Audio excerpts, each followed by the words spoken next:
직장인이라면 내가 언제까지 회사를 다닐 수 있을까? 라는 생각을 항상 달고 살지 않나요? 저는 하루에 한 번 이상 아침마다 이 생각을 하는데, 이제 나이도 40대에 들어섰고 퇴사하면 뭘 할지, 또 무슨 일을 할 수 있을지 고민이 가득합니다.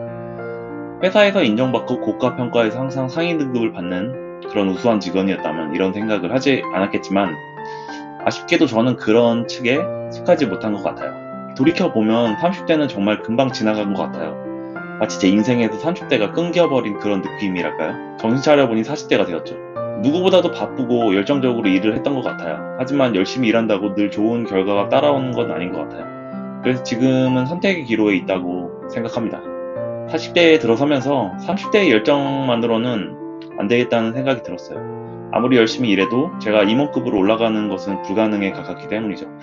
결국 빡세게 일한다고 해도 고가평가에서 상위 등급을 받고 연봉이 조금 인상되는 것 정도만 기대할 수 있을 겁니다. 물론 이것도 대단한 일이고 누구나 좋은 고가평가를 받을 수만은 없는 일이지만, 이렇게 40대와 50대를 착실하게 일하면서 근로소득만을 받으면서 은퇴를 맞이하는 것은 정말 위험한 일일 수가 있습니다. 현재 직장에서 일하는 것은 남을 위해 본인의 시간과 노동력을 갈아 넣는 일이죠.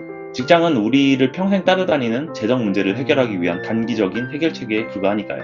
이런 식으로 근로소득만을 받으며 직장을 다니다가 은퇴를 하게 되면 남는 것은 결국 퇴직금과 어느 정도의 연금 정도일 뿐인 겁니다. 그리고 안타깝게도 저희가 직장에서 배운 스킬들은 재취업을 하지 않는 이상 크게 쓸모없는 경우가 많아요. 특히 대기업에서 일했던 퇴사자들이 겪는 고충이기도 하죠. 그래서 50대 중후반에 몇 억 남짓 안 되는 은퇴 자금을 가지고 할 수 있는 일은 요 직업 정도가 될 수 있겠죠. 특히 치킨집이 대표적인데, 치킨집 운영도 만만치 않은 게 최근 공정거래위원회 발표에 따르면 3년 내 폐업률이 무려 78%에 달한다고 해요. 그래서 치킨집을 두고 자영업자의 무덤이라고 부르는 것 같아요. 그래서 우리는 현재 자본주의 사회를 살아가고 있는데요. 자본주의 사회에도 소득의 종류는 크게 세 가지로 나뉠 수 있어요.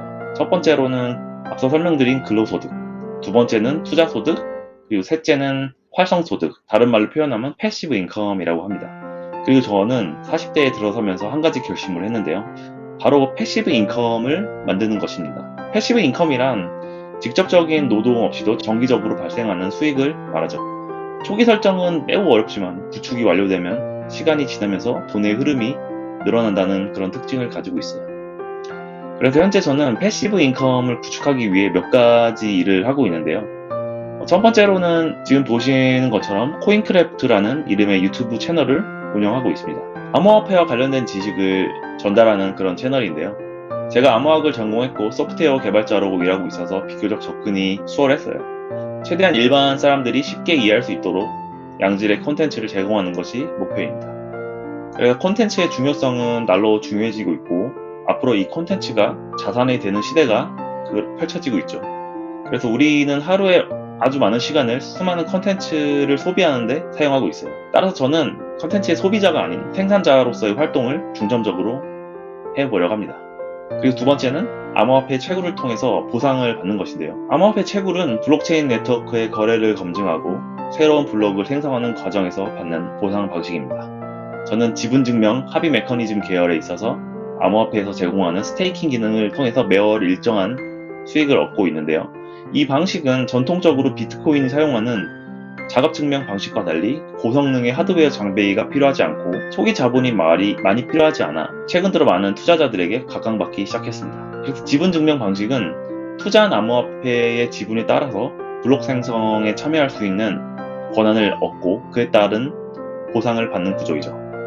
암호화폐 시장의 성장 가능성을 고려했을 때 암호화폐의 시세 차익을 통한 투자 수익도 함께 기대할 수 있게 돼서 이 방법을 선택하게 되었습니다. 그리고 유튜브 수익은 일정하지 않기 때문에 이러한 암호화폐 채굴 보상이 서로 좋은 보완책이 되면서 안정적인 수익을 제공할 거라고 생각하고 있습니다. 그래서 이 패시브 인컴을 구축하기 위해서 몇 가지 제가 중요하게 생각하는 부분이 있는데요. 첫 번째는 자신의 재산에서 자산과 부채의 차이를 명확하게 이해하고 각자를 구분해야 한다는 것입니다. 저 역시도 이 둘을 구분하지 못했었는데요. 부자는 자산을 취득하지만 서민층과 중산층은 부채를 얻으면서 그것을 자산이라고 착각을 하죠.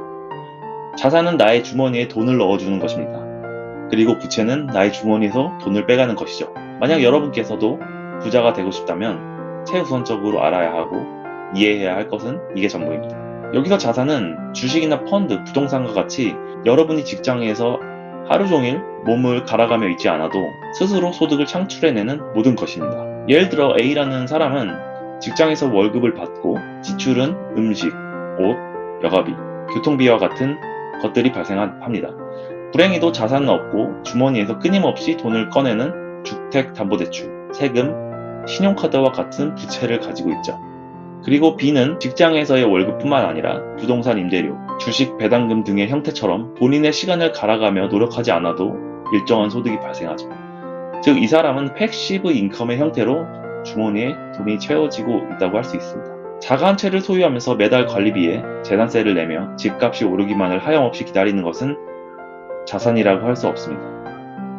또한 하루 종일 차트를 보며 본인의 시간과 노동력을 갈아 넣는 것 또한 자산이 아니죠. 이 두 가지를 많은 사람들이 자산이라고 착각을 하는데요. 부자들이 생각하는 진짜 자산은 내가 없어도 되는 사업, 즉 소유자는 나지만 관리나 운영은 다른 사람이 하고 있는 것입니다. 내가 거기서 일을 해야 한다면 그것은 사업이 아니라 직업입니다. 그리고 외적금이나 주식, 채권처럼 소유하고 있는 것만으로도 새롭게 가치가 창출되는 경우는 자산에 해당되죠. 암호화폐를 채굴해서 보상을 얻는 것 역시 자산의 새로운 형태로 각광받고 있습니다. 여기서 중요한 것은 하루 종일 차트를 보며 치고 빠지는 것은 자산이 아닙니다. 이것은 부자들이 하는 자산 증식이 아닙니다. 오히려 이들은 가장 큰 재산인 자신의 소중한 시간을 모두 갈아넣고 있는 것이죠. 그리고 집이나 상가도 때에 따라서 자산이 되는 경우가 있는데 자신이 살며 대출금을 갚아나가는 것이 아니라 다른 사람에게 임대를 해주며 수익을 받기 시작하면 이 또한 자산이 됩니다. 그리고 마지막으로 음악이나 원고, 특허 등 지적 자산에서 비롯되는 로열티가 있습니다. 유튜브 영상 또한 여기에 포함될 수 있습니다. 패시브 인컴에서 중요한 두 번째는 현재의 직장을 최대한 길게 유지해야 한다는 것입니다. 가끔 유튜브 조회수가 폭발적으로 증가하거나 주식이나 코인에서 큰 수익을 내어 직장을 바로 그만두는 분들이 있는데요. 저는 이것이 매우 어리석은 결정이라고 생각하는 게 경제적 자유를 달성하기 위한 기준은 매우 주관적이고 상황에 따라 만들어 놓은 패시브 인컴이 문제가 발생해 수익이 고정적이지 않고 유동적일 수도 있기 때문입니다. 누군가에게는 월 200만 원이 경제적 자유를 달성하기에 충분할 수 있지만 또 다른 누군가에게는 월 200만 원은 경제적 자유를 느끼기에는 턱없이 부족한 금액일 수가 있겠죠. 또한 직장을 다니고 있을 때와 직장을 다니고 있지 않을 때의 경제적 자유를 위한 목표 금액은 크게 다를 수가 있습니다. 예를 들어 직장에 다니면 월 200만 원으로는 충분히 생활했지만 직장을 다니지 않고도 여전히 200만 원으로 충분히 생활할 수 있을까요?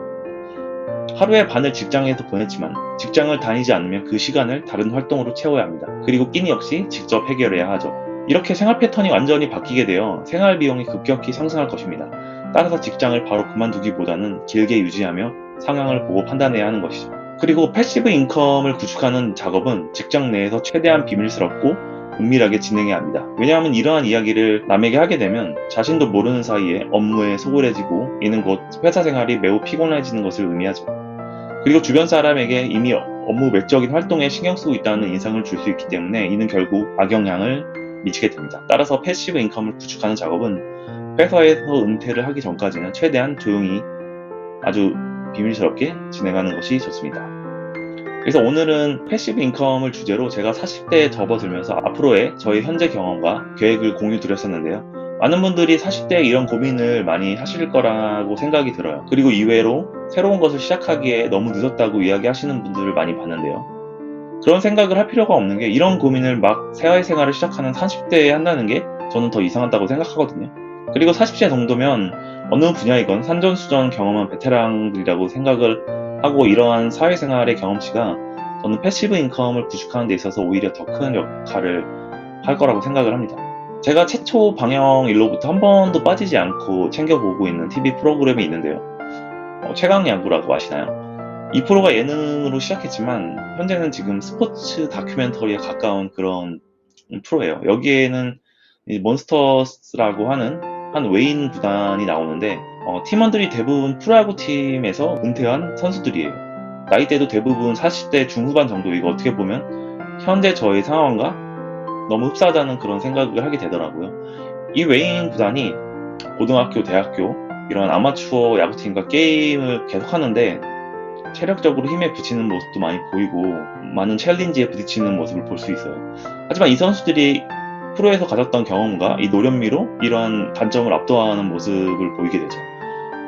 이 모습을 보게 되면서 저도 많은 힘을 받고 있고, 그리고 이 몬스터즈라는 외인 구단의 감독님이 제가 정말 좋아하는 그 김성근 감독님이신데, 이분이 실제 나이가 80을 넘었거든요. 그런데 감독직을 수행하면서 선수들을 1대1로 지도하는 모습을 보여주고 있어요. 실제로는 직접 펑고를 쳐가면서 훈련을 하기도 하고, 이 모습을 보면서 정말 나이라는 것은 단지 숫자에 불과하다는 그런 생각을 하게 됩니다.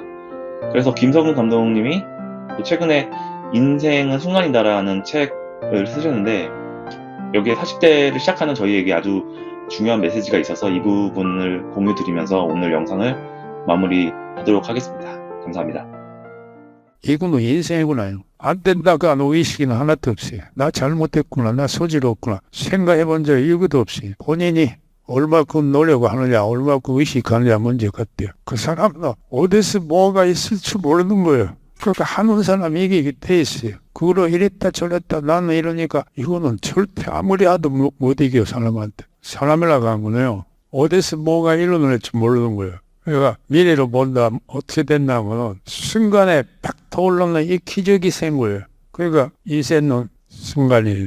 그러니까 제일 나쁜 거예요. 안 된다고 포기하는 사람은 죽었다 해도 안 돼요. 텐더 돼야지. 안 되는 거는 내가 방법 찾아내면 되지. 사람은 갈 길이 있어요. 갈라하는 의식이 얼마나 강하냐 문제지. 안 되고 공부하면 되는 거예요. 뭐 하면 돼요. 그걸로 안 하니까 그 앞에 가지 못하는 거예요. 소질 없는 사람이 하고 있으면 텐다는 이야기예요.